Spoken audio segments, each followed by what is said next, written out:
하나님 말씀 누가복음 18장 35절부터 43절까지 말씀입니다. 여리고에 가까이 가셨을 때에 한 맹인이 길가에 앉아 구걸하다가 무리가 지나감을 듣고 이 무슨 일이냐 물은데 그들이 나사렛 예수께서 지나가신다 하니 맹인이 외쳐 이르되 다윗의 자손 예수여 나를 불쌍히 여기소서 하거늘 앞서가는 자들이 그를 꾸짖어 잠잠하라 하되 그가 더욱 크게 소리질러 다윗의 자손이여 나를 불쌍히 여기소서 하는지라. 예수께서 머물러 서서 명하여 데려오라 하셨더니 그가 가까이 오매 물어 이르시되 내게 무엇을 하여 주기를 원하느냐 이르되 주여 보기를 원하나이다. 예수께서 그에게 이르시되 보라 내 믿음이 너를 구원하였느니라 하시매 함께 했습니다. 곧 보게 되어 하나님께 영광을 돌리며 예수를 따르니 백성이 다 이를 보고 하나님을 찬양하니라. 아멘. 이 말씀의 축복과 은혜가 저와 여러분과 여러분 남은 인생 가운데 늘 함께 해주시기를 예수님의 이름으로 축복합니다. 우리는 지금 사순절을 보내고 있는데 성경 공부도 본문도 이제 묘하게도 예수님이 예루살렘으로 순례 6월절 순례로 올라가시는 여정을 나누게 되었습니다. 6월절 순례의 여정 안에서 주님이 주신 말씀들도 있고 행하신 이적들도 있습니다. 6월절 순례 여정 안에서 가장 큰 이적이라고 한다면 죽은 나사로가 살아나는 이적이에요. 그리고 그에 필적하면 또 하나의 이적이 있는데 바로 여리고의 소경거지, 다른 성경에 바디메오라고 되어 있죠. 근데 사실은 바디메오 이름이 아니에요. 바는 그 아들이라는 뜻이고 디메오는 그 소경의 아버지의 이름입니다. 그래서 이름이 뭔지 몰라요. 디메오의 아들로 이름되어지는 한 소경입니다. 근데 그 소경을 고치시는 역사가 오늘 본문에 나온 이야기고 예수님 6월절 올라가시는 순례 행렬 안에서 이루어진 여정들입니다. 6월절 순례 여정 올라가실 때 예수님은 그 목적이 분명하십니다. 6월절 양이 본인이 되셔서 하나님 앞에 제물이 되어서 십자가에 죽으러 올라가시는 겁니다. 그런데 사람들은 그 목적을 모릅니다. 제자들은 예수님이 올라가는 행적에서 이제 주님이 왕이 되실 텐데 나는 좌정성, 니는 우정성, 니는 따까리 이렇게 서열배분을 하면서 농공행상을 하고 앉았습니다. 그게 자기들끼리 나누다가 그게 답이 안 나오니까 예수님이 결론을 내줘야 되는데 예수님께 결론 낼 만한 사람이 누가 있을까 할 때 요한과 야고보는 자기 어머니를 대동했습니다. 그리고 어머니를 통해서 예수님께 청탁을 넣습니다. 그렇게 청탁을 넣고 그 높은 자리에 앉아보려고 그렇게 서로 로비를 하고 막 그런 제자들은 그런 지경이었고 백성들은 어떻게 했습니까? 저분이 다윗의 자손인가 아닌가? 다윗의 자손이면 올라가서 한 따까리 하겠네. 한 난리가 날 거야. 이번 6월절이 큰 이슈가 있는데 아마 저분이 메시아라면 유대 나라가 회복될 수 있는 놀라운 기회일 줄 몰라. 그런 얘기들이 오가고 있고 그런 것 속에 저게 이래 되면은 자칫하다가 로마하고 전쟁해야 되는데 그 전쟁할 감이 되냔 말입니다. 지금 중동 땅에 그 이란하고 미국하고 전쟁이 붙었습니다. 그 전쟁이 날 것도 없어요. 이란이 미국하고 전쟁에서 감이 되냔 말입니다. 근데 옛날에 미국 이라크나 중동 땅에 전쟁에 들어갔다가 아프가니스탄 전쟁이나 이라크 전쟁에 들어갔다가 발이 잡혀가지고 굉장히 곤욕스러웠습니다. 왜 그랬냐? 정권을 바꾸려 했으니까. 그래서 자기의 말 잘하는 정권을 바꾸고 그거를 그냥 유지해 가려고 하니까 그리 힘들었지 전쟁에 싸워 이기는 거는 어려운 문제가 아니에요. 근데 게릴라전 펼치면서 버티기 하고 그냥 그 땅을 통치체제 유지해 가려니까 힘들어서 그렇지 그 전쟁에 이겨내는 건 그다지 어려운 문제 아닙니다. 근데 저기 지금 전쟁이 나는데 그게 미국한테 덤볐단 말이 되냔 말입니다. 그 당시 유대 나라가 아무리 국력을 다 끌어모아도 영끌해도 로마에게 덤볐단 말이야. 말이 안 되는 얘기지. 로마의 군단은요 아프리카를 점령해 버렸습니다. 로마의 군단은 유럽을 다 점령했습니다. 로마의 군대를 아시아 쪽으로 다 점령했습니다. 그리고 유대 나라는 또 그 가운데 점령된 나라입니다. 그런 나라가 이제 로마한테 우리가 맞짱 떠 어떻게 되겠냐. 그래서 대제사에서 이렇게 얘기합니다. 한 사람이 죽어서 로마의 군대가 침입해 오는 거 막을 수 있다면 한 사람 희생양으로 내놓는 거 괜찮지라고 얘기했습니다. 그런 자기 주변에 복잡한 얘기들이 있는데 예수님은 당신의 걸음을 걸어가십니다. 십자가에 죽으시러 올라가는 여정을 걸어가게 되었습니다. 이 말씀을 이제 고난주간까지 쭉 나누다 보면 아마 누가 보면 더 끝이 나겠지요. 자, 그런데 여리고에 왔을 때 일입니다. 한 맹인이 길가에 앉아서 구걸하고 있습니다. 무리가 지나가는 소리를 듣고 웅성웅성하니까 이 무슨 일인고? 라고 사람들이 묻고 이 맹인도 물어봅니다. 그랬더니 나사렛 예수께서 지나가신다 라고 하니까 이 사람은 예수님에게 다른 소망을 보았습니다.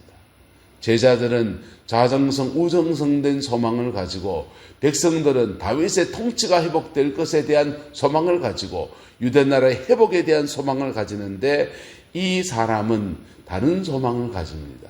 이 사람이 가진 소망은 뭡니까? 그의 눈이 뜨는 겁니다. 그의 눈이 뜨는 겁니다. 아이, 네 눈 뜨는 게 뭐 중요하나 이 사람아. 지금 나라 민족이 달린 문제인데. 여러분, 인생은요 자기 손톱에 가시가 제일 아픈 거예요. 네. 여러분의 인생의 문제를 해결하시는 주님의 은혜를 경험할 수 있게 되기를 예수 이름으로 축복합니다. 그게 죄가 아니라면 주님이 그 일에 대해서도 간섭하십니다. 간섭하십니다. 그래서 이분이 예수님이 지나가신다고 하니까 다른 사람이 꿈꾸는 꿈과 다른 꿈을 주님 앞에 고백하기 위해서 이분이 고백을 하기 시작합니다. 맹인이 외쳐 이르되 다윗의 자손 예수여 나를 불쌍히 여기소서 이렇게 외치기 시작합니다. 이 누가복음 18장 앞부분에 간언이 나와서 선한 선생님이여 라고 말하지 않습니까? 예수님에 대한 고백이 대단히 중요합니다. 한번 따라합시다. 예수 그리스도에 대한 진정한 바른 고백이 대단히 중요합니다. 예수님 보고 선생님 그러면요 선생님 역할을 해주세요. 가르쳐 주십니다. 뭐 한자 배우기 원합니까? 예수님 가르쳐 주시옵소서 하십시오. 저건 무슨 뜻입니까? 이건 무슨 뜻입니까? 자꾸 물어보세요. 그러면 가르쳐 주십니다. 은사 훈련하시는 분들, 성령의 은사 받기 원하시는 분들 중에서 특별히 예언의 은사 이런 거를 이렇게 은사가 주어질 때는 은사의 씨앗이 떨어지거든요. 씨앗이 떨어지는데 내 안에서 이거를 개발 훈련해야 돼요. 이걸 활성화라 그럽니다. 그래서 은사 훈련하는 사람 은사를 뭐 훈련하노? 은사는 받는 거지. 맞아요. 은사는 받는 건데 받은 은사를 내 안에서 활성화시키는 것을 훈련이라고 합니다. 받은 은사가 내 안에서 제대로 작동하는 것을 이렇게 걸러내고 만들어내는 과정들을 트레이닝, 훈련이라고 하는 것입니다. 포항에 내하는 목사님은 예언의 은사 훈련하는데 이렇게 본당에서 기도합니다. 딱 기도하다가 저쪽에 발소리가 예배당 올라온 발소리가 들립니다. 주님 누굽니까? 딱 묻는 겁니다. 누굽니까? 묻는 거예요. 누굽니까? 그리고 누구다 이렇게 마음이 옵니다. 그럼 왜 왔습니까? 묻습니다. 그래가지고 두 가지를 들고서 이제 왜 왔습니까?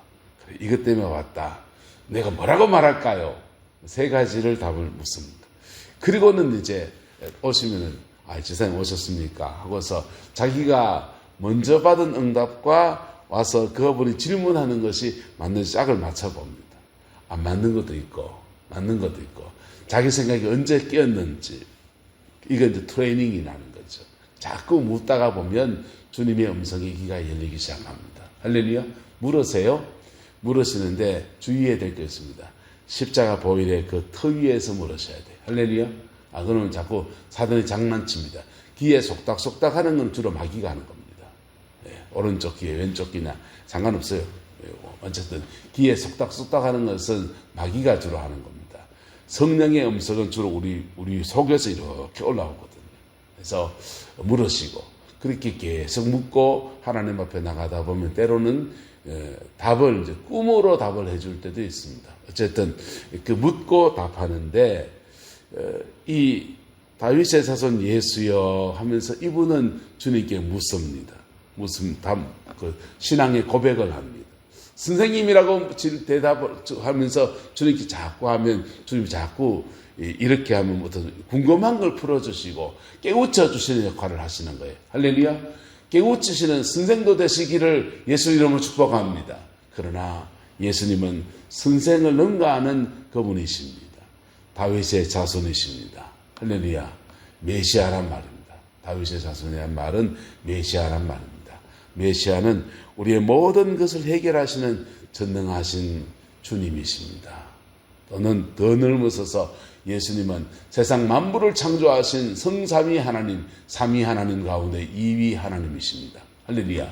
성자 하나님이세요. 그래서 그분에 대한 신앙 고백이 어느냐에 따라서 그분이 다가오시는 모습이 달라지는 겁니다. 다윗의 자손이여 라고 이 맹인이 외치기 시작하니까 주님이 갑자기 돌아봅니다. 나를 불쌍히 여기소서 라고 말합니다. 앞서가던 자들은 그를 꾸짖어 싸기를 잠잠하라 이렇게 말하는 거예요. 왜 잠잠하라 합니까? 다윗의 자손은 금기업니다. 유대인들은 다윗의 자손 오기를 그렇게 바라지만 저 사람이 다윗의 자손입니다 라고 말하면 저 사람 로마하고 맞짱 떠야 될 사람이에요. 반란군의 수괴가 됩니다. 독립군의 수괴가 돼서 우리나라 일제치하에 말하면 김구 스님쯤 됩니다. 안중근 의사쯤 됩니다. 그래서 일본군이 잡으러 가지 않겠습니까? 로마 군대가 다윗의 자손, 저 사람 다윗의 자손이라 하면 그냥 놔두겠습니까? 잡으러 옵니다. 그래서 금기어예요. 저분은 다윗의 자손이니까 아니야, 맞아, 기야 하면서 사람들이 여러 웅성웅성하는 제목이지 반신반의하는 제목이지 저 사람 다윗의 자손이야 라고 말하면 그 사람도 죽어라 이 말이에요. 저보고 만약 외정치하다 합시다. 당신 독립군이구나 하면요 좀 도망가야 됩니다. 만주로 살랐고 그리고 남은 도망가면 남은 처자식 다 고초를 겪으니까 가족 식솔 다 데리고 도망가야 됩니다. 너무 더 낫기 때문에 그게 다윗의 자손의 금기어인 이유입니다. 근데 이분은요 더욱 크게 소리 질러서 말하기를 다윗의 자손이여 나를 불쌍히 여기소서 라고 구하는 겁니다. 여러분 안에 예수님에 대한 이 진정한 신앙의 고백이 있기를 주의 이름으로 축원합니다. 주님은 우리의 죄를 대신 지신 십자가에 죽으신 구세주이십니다. 구세주란 말이 예수란 말이에요. 우린 예수라고 하지만 히브리어로 원어로 하면 예수아라고 합니다. 예수아, 예수아 같은 말입니다. 구약시대에 여리고성을 점령한 가나안 땅을 정복한 요수아 그렇게 번역해놨지만 예수 요어서 다르게 번역했지만 사실은 같은 말 예수아입니다. 요수아도 예수아, 예수님도 예수아입니다. 그래 그 예수 그리스도 근데 그리스도는 그 구속하신 자 예수, 죄사함을 주시는 자 예수, 그 다음에 그 죄짐지고서 우리가 승리를 주시는 예수, 그리고 그리스도는 그 일을 감당하신 직함이에요. 우리는 예수 그리스도 이렇게 고백할 때 우리 죄를 사하시기 위해서 십자가에 죽으시고 부활하셔서 만왕의 왕이 되시고 만유의 주가 되신 것을 고백하는 고백입니다. 할렐루야. 이 바른 고백을 주님께 올려드릴 때 이 고백에 주님이 응답하시는 거예요. 다른 사람들은 잠잠하라 이렇게 말하고 그 말의 의미들이 곡해되어져서 로마에 대항하는 반란군의 수계처럼 들려지니까 잠잠하라 그러고 그거 지금 금기어대 네가 외치고 있느냐라고 그렇게 지금 예수님이 호의적인 사람도 그렇게 말하고 있고요. 예수님이 적대적인 사람도 그 사람이 무슨 다윗의 자손이고 라고 하는 사람도 잠잠하라 하는 겁니다.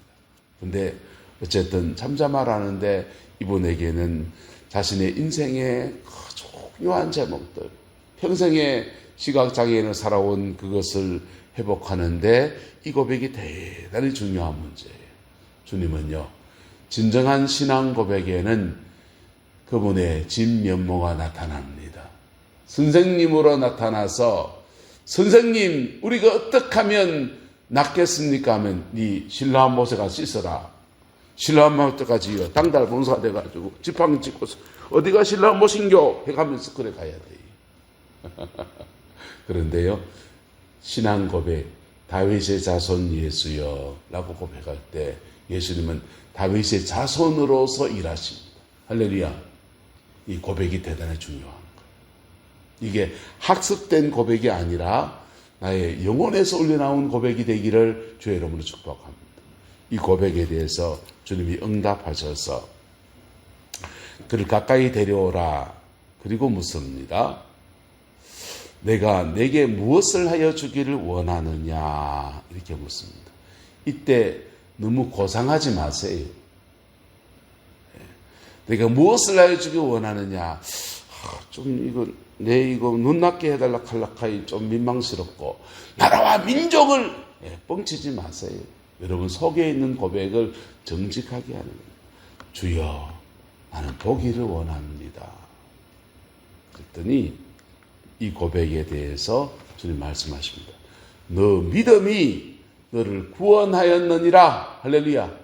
그리고는요 곧 보게 되어 뭐요?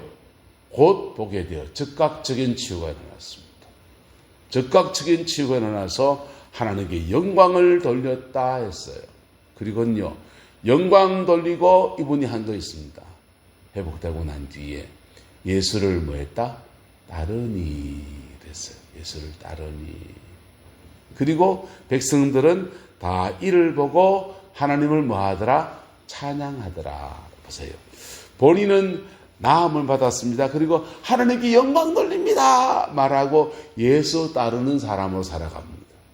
그리고 주변의 사람들은 하나님을 찬양합니다. 이게 하나님이 행하신 이 아름다운 일들 속에서 이 고백 속에서 응답받은 자가 걸어가야 될 여정이고요. 주변 사람들이 그렇게 함께 기뻐하는 여정들의 모습입니다. 여러분 하나님께 치유를 입고 난 뒤에 예수 안 따는 사람 많습니다. 인간은 어떤 죄성이나 이런 게 있어서 똥누로 들어갈 때 마음하고 나올 때 마음이 다른 게 인간입니다. 그래서 이거 나오면 하나님 앞 이렇게 살아야지. 낳고 난 뒤에 지 마음대로 갚아. 예의도 없고 속된 말 싸가지도 없고 그런 사람도 많습니다. 근데 이분은요 곧 보게 되어서 하나님께 영광을 돌리면서 할렐루야 예수를 따르더라라는 것입니다.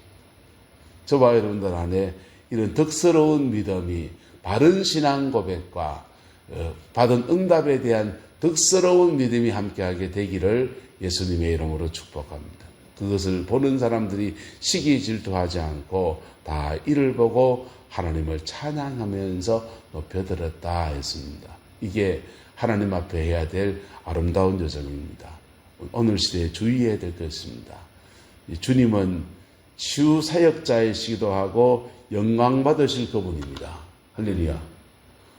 저는요 치유 사역자는 될 수 있지만 영광 받을 그분은 아닙니다. 영광은 누가 받아야 됩니까? 하나님이 받으셔야 됩니다. 하나님이 우리의 손을 들어서 다른 사람을 치유할 수 있습니다. 그분들 중에서 속된 말로 정말 싸가지 없는 분도 계십니다. 저는 환자들의 사역들을 해가면서 정말 경험 없는 사람도 많이 만났습니다. 근데요, 그때도 영광받을 분은 누구시다? 주님이십니다. 그리고 내가 주님 앞에 성심으로 섬긴 것에 대해서 보상은 누가 하십니까? 주님이 하십니다. 나는 그저 받았으니 그저 주는 마음으로 가는 거예요.